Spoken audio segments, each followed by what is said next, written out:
Hi guys, it's Aaron Nintendo, and today our topic is about culture shock or culture shock in America. What are you going to find in America? What's gonna shock you when you reach America? That is USA. First time coming to America, what to expect? So first of all, I'll start with languages here, because America is different from your country where you come from.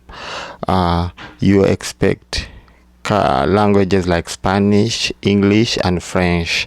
That's what people use, and the accent of American English is different from European English.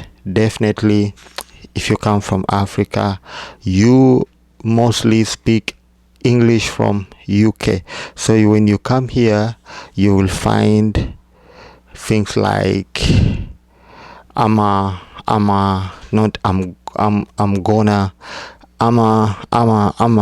a lot like I'ma do that.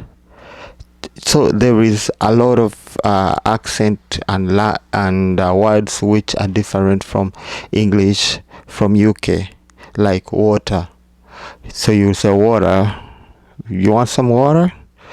So you African accent, water, I want to drink some water, give me some water. Give me some water. They don't mention the letters, they have the accent like water. Even some words like when you're calling a car called Subaru, they say Subaru. So you might say, you're driving a Subaru, and you might think he's wrong, yet he's right in his way. He's driving a Subaru, but he will say Subaru. So there is a lot of differences in the English language, but you learn slowly by slowly. I'm going to check on you. As you can see, there's a lot of difference. Then you'll find the French speaking people, the blacks from Haiti. There's so many here, and you might indeed find them at your workplace. Then you who doesn't know French, you might have to use your little English to make them understand. Some of them, they don't understand the hard English, but they really hear and understand English, most of them. So they speak French. If you come from Cameroon, you're from Rwanda, and you're speaking French, when you come here, you'll again use French to them, those who speak French. Then when it comes to Spanish, the most common language here is Spanish, because Spanish people are so many. Remember, Spanish countries are next to America, like Mexico. Then when you go to Europe, Italy, there is so many. Venezuela uses a different language. There is Portugal, Portuguese. They use Portugal, but I think they speak also Spanish. There is islands close to America whose people have immigrated to America, and they speak a lot of Spanish. I'm forgetting Paraguay. Yeah, I've just remembered. So there's a lot of Spanish speaking people here. So you have to expect to find them here, and probably if you speak Spanish, you will speak Spanish to them. It will be wonderful for you. So the other thing, when you come to America, people here, they don't bow down. They don't say, sir, please. They look right into your eyes and say, hey, help me with this. That is, to them, that is respect. When you look into somebody's eyes and you talk.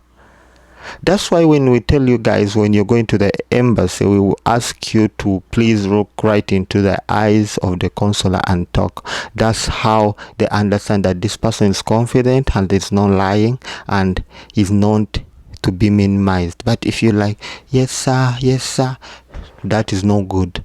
But in our countries, we used to take that for respect. Like if somebody bows down, say ladies bowing down, ladies like in Uganda, they kneel. Here there is no that, there isn't that kind of thing.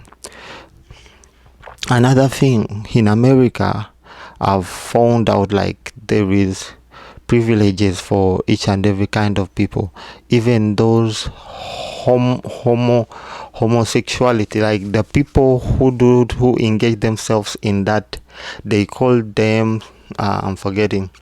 First of all, they use that rainbow, and they call themselves something I've forgotten. You might not like them, but you'll find them here. So you will find many of them, and even at your workplace, or even your boss could be part of that, or even your client. So you culture shock here is you'll find things which you didn't expect, like also coming from Uganda. In Uganda we don't tolerate homosexuality and hatred, something, all this kind of things. But when you come here, you will find yourself tolerating it, because it's the community, it's in the community where you live. America, it's a free economy, it's a free country, so people do all kinds of crap which we cannot, we even refer to it as criminal doings once you do it in our countries. But here in America, they're doing it. Lesbian, they find lesbian, you find people transgender, like, so that even they took it even to the education system. But however much we don't like it, they are trying to teach even to our kids. So man, it's so worse that we don't even know what to do. But Trump is coming, and we believe when Trump comes around, or if you're watching this video and Trump is there already in America as the president, 2025, yes, we go. No more teaching our kids at school that kind of transgender stuff. Because it's only in America whereby they will ask you, what is your sex? Are you male or female? Or you're transgender, or you don't know your sex? It's only in America. But in our country, only ask, are you male or female? When you're filling a form here online, you're looking for work, they will ask you sort of questions. Are you male or female? Or you're transgender, or you don't know your sex? Like you change your sex from male to female. You're a man, but you want to be called a female. So that is it, guys. So there is a lot of culture shock here. So the other thing is, call your boss by his name.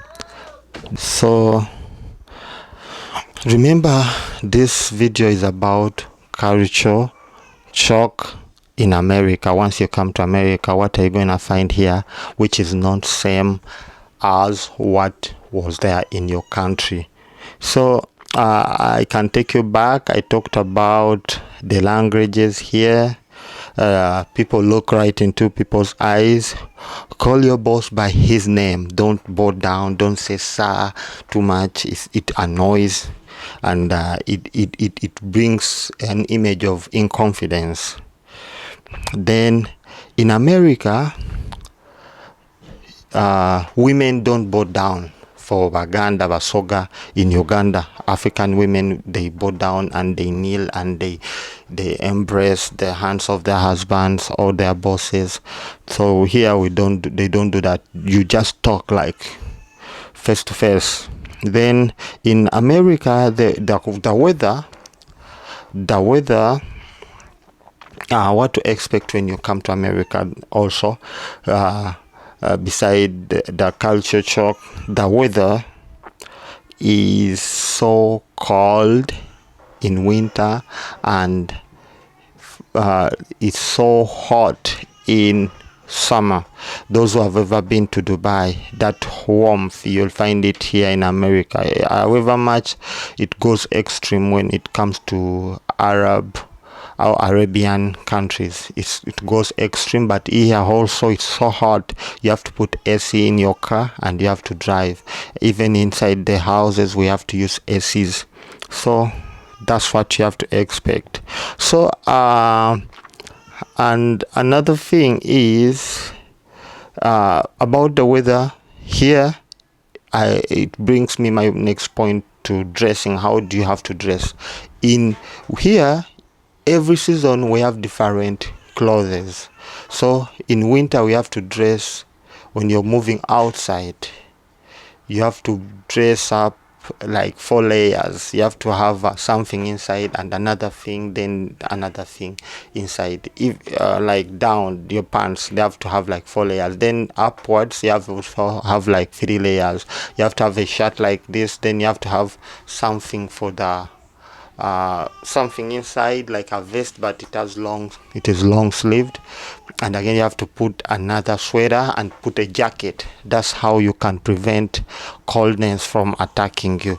Remember, if you're over exposing yourself to coldness, you might end up becoming sick. You might end up even losing your life. You might end up getting a heart attack or becoming paralyzed. Your arms, your nervous system might go dead, like paralyzed. Then you might even end up developing pneumonia and even developing cancer.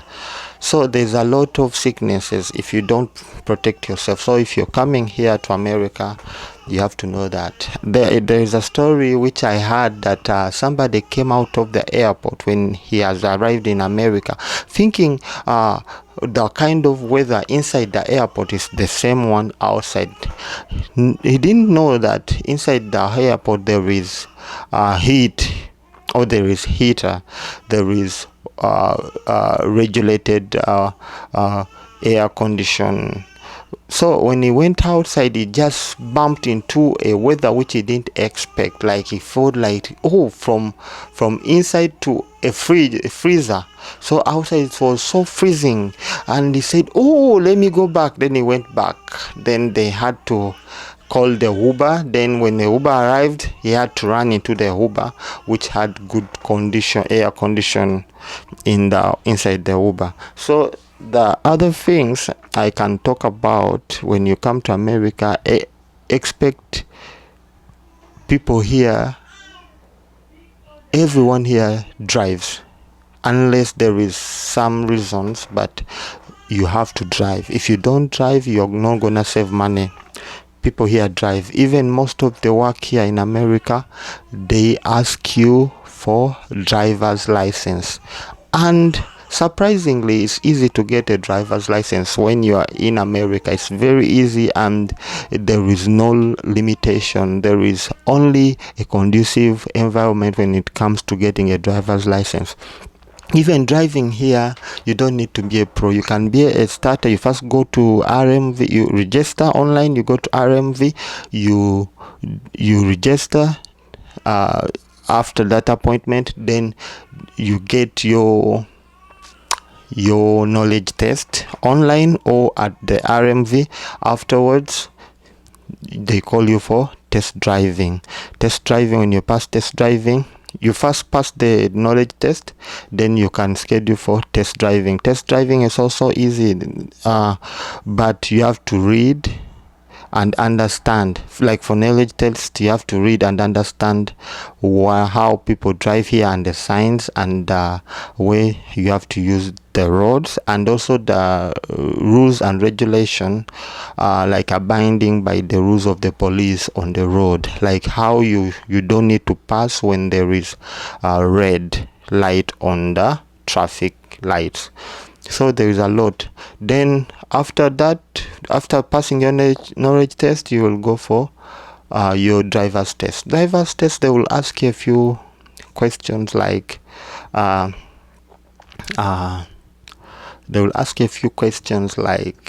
you have to go and how to like the hand signals